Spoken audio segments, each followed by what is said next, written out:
입다가 암몬 자손의 왕에게 사자들을 보내 이르되 네가 나와 무슨 상관이 있기에 내 땅을 치러 내게 왔느냐 하니 암몬 자손의 왕이 입다의 사자들에게 대답하되 이스라엘이 애굽에서 올라올 때 아르논에서부터 야복과 요단까지 내 땅을 점령했기 때문이니 이제 그것을 평화롭게 돌려달라.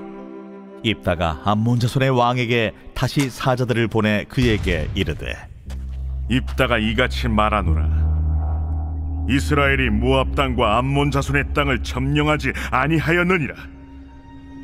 이스라엘이 애굽에서 올라올 때 광야로 행하여 홍해에 이르고 가데스에 이르러서는 이스라엘이 사자들을 에돔 왕에게 보내어 이르기를 청하건대 나를 내 땅 가운데로 지나게 하라 하였으나 에돔 왕이 이를 듣지 아니하였고 또 그와 같이 사람을 모압 왕에게도 보냈으나 그도 허락하지 아니하므로 이스라엘이 가데스에 머물렀더니 그 후에 광야를 지나 에돔 땅과 모압 땅을 돌아서 모압 땅의 해 뜨는 쪽으로 들어가 아르논 저쪽에 진쳤고 아르논은 모압의 경계이므로 모압 지역 안에는 들어가지 아니하였으며 이스라엘이 헤스본 왕 곧 아모리 족속의 왕 시온에게 사자들을 보내어 그에게 이르되 청하건대 우리를 당신의 땅으로 지나 우리의 곳에 이르게 하라 하였으나 시온이 이스라엘을 믿지 아니하여 그의 지역으로 지나지 못하게 할 뿐 아니라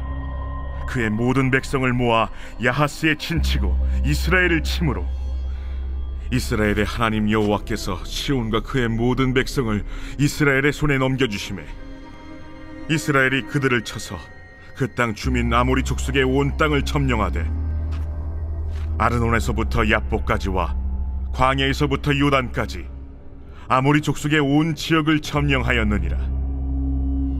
이스라엘의 하나님 여호와께서 이같이 아모리 족속을 자기 백성 이스라엘 앞에서 쫓아내셨거늘 네가 그 땅을 얻고자 하는 것이 옳으냐? 네 신 그모스가 네게 주어 차지하게 한 것을 네가 차지하지 아니하겠느냐? 우리 하나님 여호와께서 우리 앞에서 어떤 사람이든지 쫓아내시면 그것을 우리가 차지하리라. 이제 내가 모압 왕 십볼의 아들 달락보다 더 나은 것이 있느냐? 그가 이스라엘과 더불어 다툰 일이 있었느냐? 싸운 일이 있었느냐? 이스라엘이 헤스본과 그 마을들과 아로엘과 그 마을들과 아르논 강가에 있는 모든 성읍에 거주한 지 300년이거늘 그동안에 너희가 어찌하여 도로 찾지 아니하였느냐? 내가 네게 죄를 짓지 아니하였거늘 네가 나를 쳐서 내게 악을 행하고자 하는도다.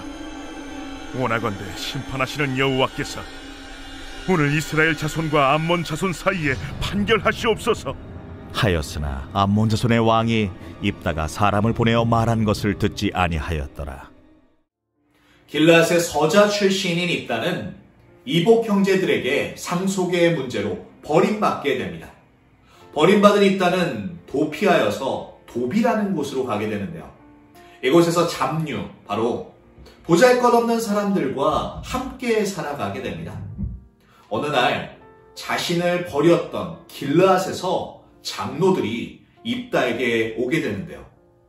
그들은 자신의 리더가 될 것을 말하며 암몬과 싸울 것을 말해주고 있습니다. 하나님은 입다를 사사로 세우시고 이 길르앗의 진을 치고 싸울 것을 바라보고 있는 이 암몬에게 곧바로 싸움으로 대처하는 것이 아니라 그에게 사자를 보내어 그들의 논쟁이 시작되게 됩니다. 오늘 말씀 입다와 암몬 왕의 논쟁을 통해서 우리는 무엇을 깨달아야 할까요? 첫 번째로 입다의 논증은 하나님이 기준이라는 것입니다. 12절 말씀에 입다가 암몬 자손의 왕에게 사자들을 보내어 이르되 내가 나와 무슨 상관이 있기에 내 땅을 치러 내게 왔느냐? 입다는 암몬 왕에게 사자를 보냅니다. 그리고 그들의 침략이 부당하다는 것을 지적하고 있는데요. 그러자 암몬 왕은 현재 이스라엘의 두 지파반이 소유하고 있는 이 요단 동편 땅이 원래 본인들의 땅이라고 주장하고 있습니다.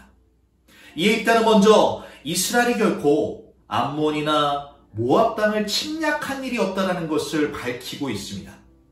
사실 요단 동편은 암몬이 아닌 아모리 족속이 이스라엘을 대적할 때 하나님께서 그들을 물리치시고 그 땅을 이스라엘에게 주셨던 땅입니다. 바로 암몬과 아모리의 땅이 아니라 하나님이 이스라엘에게 주셨던 땅이라는 것입니다.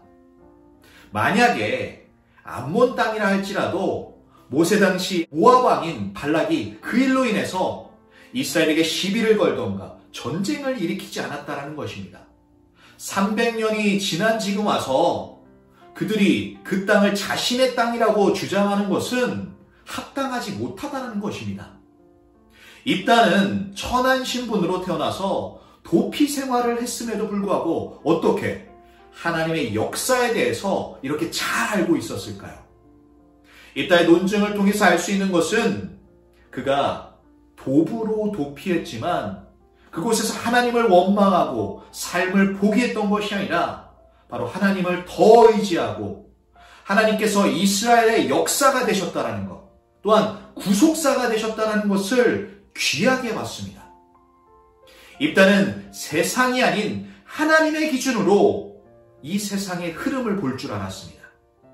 우리가 입다의 논증을 통해 알아야 하는 것은 세상의 기준이 아닌 이 세상의 기준에 끌려가는 것이 아니라 하나님의 기준으로, 하나님의 눈으로 이 세상을 바라봐야 한다는 것입니다.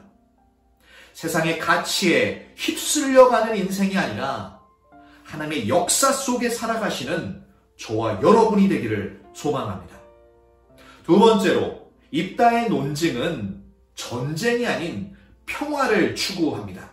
입다는 장로들의 기대와 같이 전쟁을 했던 것이 아니라 먼저 12절 말씀과 같이 이 암몬 왕에게 사자를 보내게 됩니다. 의견 충돌이 있고 그것으로 인해서 당연히 전쟁할 것 같았는데 14절 말씀과 같이 입다는 다시 한번 사자를 보냅니다. 왜 입다는 두 번씩이나 사자를 보냈을까요? 이 암몬 족속이 무서워서였을까요? 성경은 입다를 큰 용사라고 소개하고 있습니다. 입다가 암몬이 무서워가 아니라 전쟁을 피하고 평화적으로 이 문제를 해결하고 싶었던 것입니다.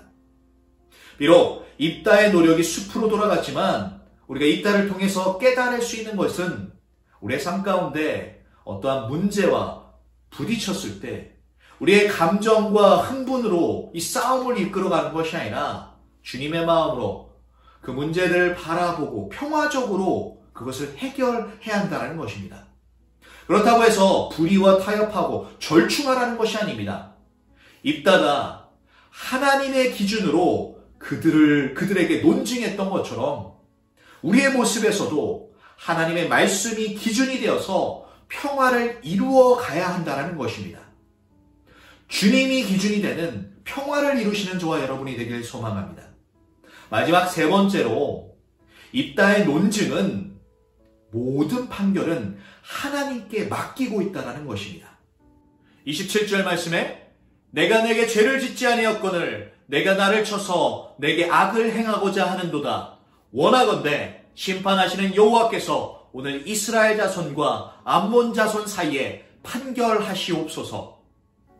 입다는 하나님께서 이스라엘의 역사의 주관자 되심을 암몬 왕에게 선포했습니다. 하지만 암몬 왕은 그것을 인정하지 않습니다. 자신의 군사력과 힘을 의지하여 이 전쟁의 명분만을 찾는 모습을 보게 됩니다. 입다는 이제 싸움을 피할 수 없는 상황을 대체하게 됩니다. 자신의 힘으로 이것을 해결하지 않고 바로 역사의 주관자 되시는 하나님께 그 판결을 호소하고 있습니다. 하나님은 우리의 의로우신 재판장 되십니다.